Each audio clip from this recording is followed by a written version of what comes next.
यमुना नदी को बचाने के लिए इंडिया न्यूज ने मुहिम शुरू किया है। इंडिया न्यूज ने सबसे पहले दिखाया कि पूरे दिल्ली में किस तरीके से छठ से पहले स्थिति है यमुना की। जहां पर घाट पे साफ सफाई होनी चाहिए वहां पर सिर्फ झाग और नाइट्रेट और फॉस्फेट के दिखाई दे रहे हैं।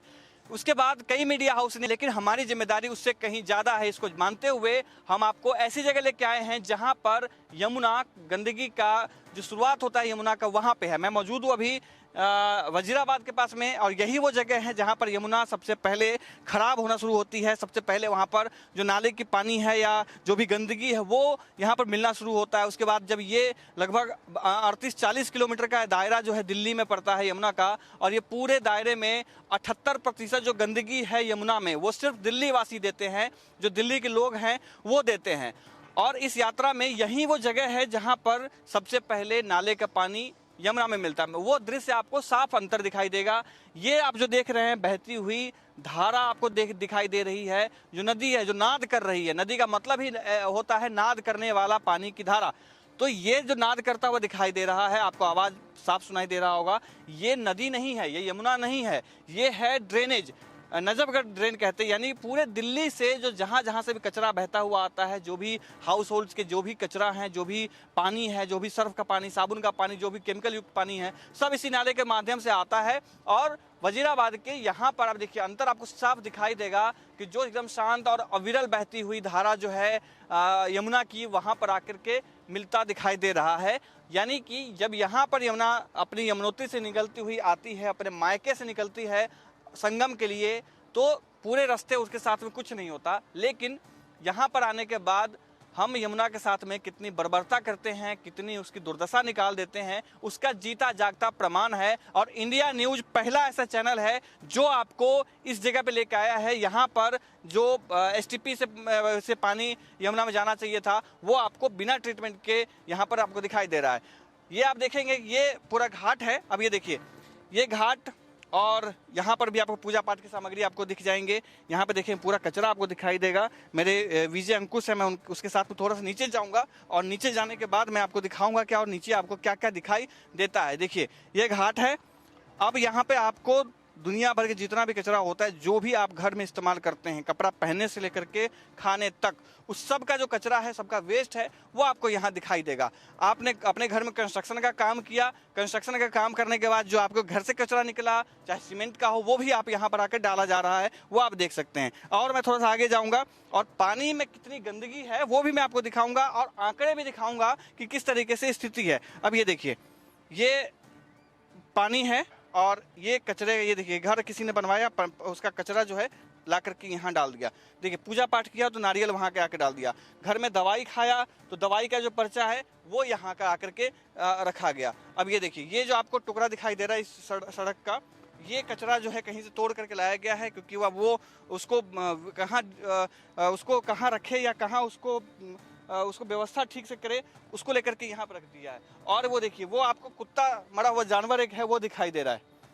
वो देखिए वो आपको साफ दिखाई दे रहा है, किसी ने कुत्ते को पाला, 1-2 साल पाला, उसकी बीमारी हुई होगी, उसकी मृत्यु हुई, मृत्यु के बाद उसको यहाँ पर आकर के फेंक दिया गया। ये स्थिति है। और मैं थोड़ा सा आगे चलूंगा और आपको दिखाऊंगा कि किस तरीके से छोटे छोटे नाले भी जो हैं यहाँ के मिलते हैं, और यमुना की दुर्दशा किस तरीके से खराब होती जाती है वो भी आपको मैं दिखाऊंगा। ये एक छोटा नाला है जो कहीं से आ रहा है किसी क्षेत्र से दिल्ली के, और बहता हुआ आकर के फिर ये ड्रेनेज भी मिल रहा है ये नजफगढ़ ड्रेन में, और उसके बाद ये पानी गंदा होते हुए संगम कर रहा है। जैसे ऐसा लग रहा है कि इलाहाबाद का संगम हो, जहाँ गंगा यमुना सरस्वती मिलती हो, वो संगम महसूस होता है ये। और इधर की तरफ देखेंगे ये भी एक नाला है, जो नाला मिलता हुआ आता है, और यहाँ पर ये देखिए ये भी पानी में जाकर के मिल रहा है ड्रेनेज में।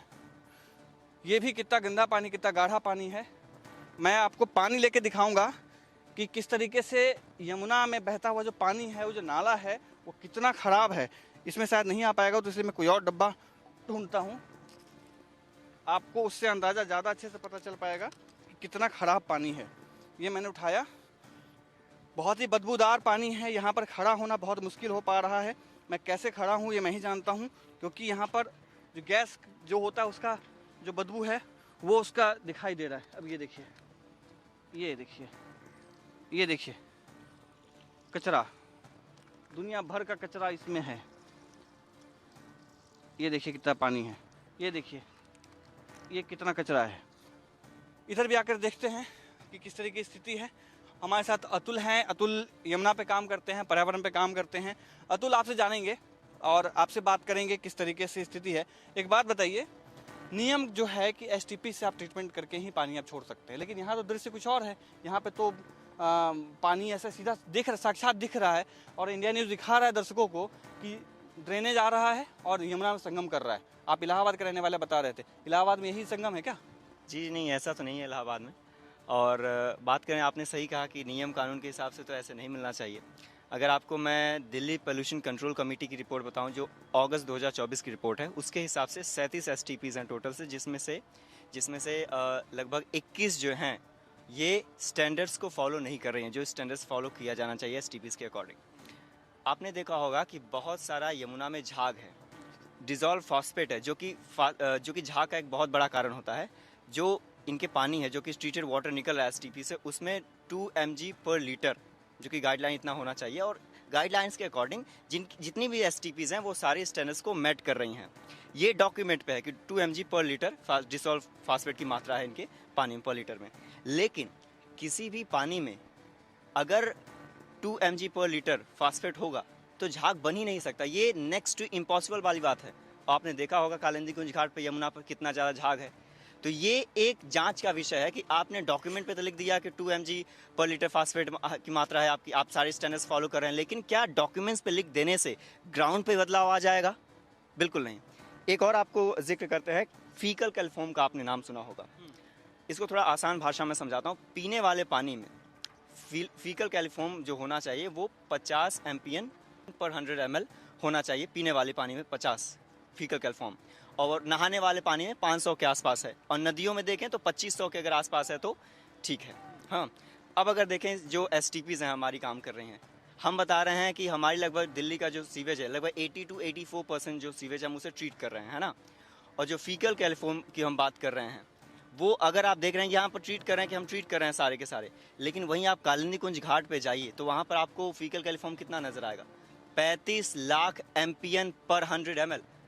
अगर आपका एसटीपी जो है, अगर आपका 500 नहीं कर पा रहा है, चलो 2500 करो। अगर 2500 भी करेगा, 2500 MPN पर 100 ml, तो यमुना का 2500 MPN पर 100 ml होना चाहिए फीकल।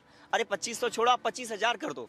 लेकिन आप बता रहे हो यहाँ पर कुछ और फीकल कैल्फोम, और जो यहाँ पर 2500 तो दूर, 25,000 तो दूर है, 35 लाख MPN पर 100 ml है आपका कालिंदी कुंज घाट पे। और आगे अगर आप जा रहे हैं जो कि है असगरपुर, वहाँ पर 49 लाख MPN पर 100 ml। फीकल कैल्फोम जो आपने जो नाम बताया, दर्शक जानना चाहेंगे उससे मानवीय शरीर पे, या जैसे हम खड़े हैं, गैस रिस्क आ रहा है, हमारे नाक में मीथेन पड़ रहा है, आप भी महसूस कर रहे होंगे, हम भी महसूस कर, हमारी आंखों में जलन हो रहा है, तो उससे क्या फर्क पड़ता है मानवीय शरीर पे? देखिए, हेल्थ पे तो इसका हमारा इम्पैक्ट है। ये जो फीकल कैल्फोम है, ये जो हम जब कभी भी वॉशरूम जाते हैं तो जो हम करते हैं वॉशरूम, उसमें एक प्रकार का तत्व पाया जाता है जो कि इतना कम से कम, अगर इतना 50 MPN है अगर 100 ml के वाटर में, तो आप उसका यूज़ कर सकते हैं पीने के लिए, वो आपके हेल्थ के लिए ठीक है। 500 के आसपास है अगर, तो आप नहा सकते हैं, ये लिमिटेड है। और नदी में वाइल्ड लाइफ के लिए या फिर ओवरऑल सब के लिए अगर नदी में देखें तो 2500 होना चाहिए, इससे ज़्यादा नहीं। लेकिन आप देख रहे हैं स्थिति, 35 लाख MPN पर 100 ml है स्थिति है। तो इसकी वजह से जो जिसका होना चाहिए पीने वाले पानी में 50 और नहाने वाले में 500, सोचिए 500 से 35 लाख।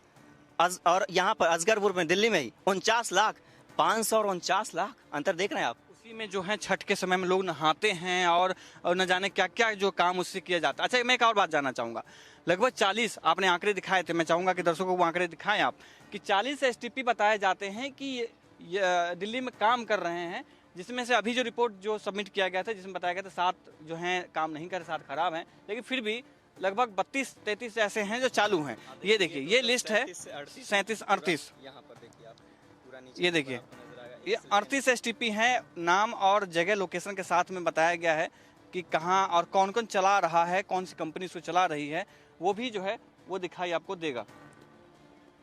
ये देखिए, अच्छा, मतलब 40 एसटीपी हैं, उस हिसाब से तो यमुना साफ होनी चाहिए, जो नाले हैं वो साफ होनी चाहिए, तो फिर ऐसी स्थिति क्यों? यानी कि आंकड़े में कुछ तो गड़बड़ है। जी जी बिल्कुल, बात ये है कि देखिए, एसटीपीज़ तो हमने बना दिया, लेकिन उन एसटीपीज़ का जांच करना कि क्या वो प्रॉपर ईमानदारी से काम कर रही है या नहीं, ये आपको समझना होगा। अगर कोई भी एसटीपी प्रॉपर तरीके से ईमानदारी से काम करे और सारे स्टैंडर्ड्स को फॉलो करे, और उसका जो ट्रीटेड वाटर अगर आउटलेट से आप निकालेंगे और आप अगर किसी भी ट्रांसपेरेंट ग्लास में अगर निकाल के देखेंगे तो आपको समझ में ही नहीं आएगा कि ये नाले का पानी है या फिर किसी नदी का पानी। इतना साफ होता है। कंडीशन है कि ईमानदारी से एसटीपी को काम करना पड़ेगा, और ये कौन करेगा? गवर्नमेंट की रिस्पॉन्सिबिलिटी है ना। हम लोग अक्सर कहते रहते हैं, बात करते हैं कि यमुना को बचाएंगे, यमुना को बचाएंगे, यमुना को बचाना जरूरी है, लाखों करोड़ों रुपए हम लगा रहे हैं, कई सालों से काम कर रहे हैं। यमुना हमेशा से ही बेहतर थी। अगर यमुना खराब होती तो यमुनोत्री जहाँ से निकल रही है वहीं से खराब होती। वहाँ पर एक कैटेगरी में वाटर है, पीने योग्य है, नहाने योग्य है। आप डाक पत्थर तक आइए, वहाँ भी सही है। तो अगर यमुना गड़बड़ होती, खराबी होती तो वहीं पर होती, लेकिन नहीं। तो हमें यमुना पे काम नहीं करना है, हमें काम करना है अपने वेस्ट वाटर पे, जो सीवेज हमारा निकल रहा है। अगर हम वेस्ट वाटर पे काम कर लेंगे तो हमें यमुना को बचाने की जरूरत ही नहीं, यमुना पे काम करने की जरूरत ही नहीं है। हम कर क्या रहे हैं? यमुना बात करें, वेस्ट वाटर का हम बात ही नहीं कर रहे हैं। अगर हम वेस्ट वाटर पे काम करें तो इसका 2 सबसे बड़ा फायदा होगा, और वो इमेजिन नहीं कर सकते कितना बड़ा फायदा। पहली चीज की जो गाइडलाइंस, अगर आप सीपीसीबी पे जाएंगे, सेंट्रल पोल्यूशन कंट्रोल बोर्ड, या फिर एनजीटी जो नेशनल ग्रीन ट्रिब्यूनल है, उनकी भी गाइडलाइंस पढ़ेंगे तो वो पता चलेगा कि सीवेज जो है उसको प्रॉपर तरीके से सीवेज ट्रीटमेंट प्लांट से यूज करके उसके पानी को रीयूज किया जाना चाहिए। ध्यान देना हमें रीयूज वर्ड पे, कि उन्हें फिर से नदियों में नहीं छोड़ना है, हमें रीयूज करना है। नियम के अनुसार जो एसटीपी से पानी आता है उसको यमुना में छोड़ना ही नहीं है, रीयूज करना है। रीयूज करने के फायदे भी तो देखिए। ये भी दर्शक जाने कि ये भी लोगों को ये जानकारी दी जाती है, या अधिकतर लोगों को ये जानकारी होगी कि एसटीपी करने के बाद ही आप यमुना में पानी छोड़ सकते हैं। लेकिन रियलिटी ये है कि एसटीपी से पानी जब आप उसको प्रोड्यूस करते हैं, एसटीपी से पानी को ट्रीट करते हैं, तो वो पानी नदी में नहीं छोड़ना है, उसको दोबारा इस्तेमाल करना है। कहाँ का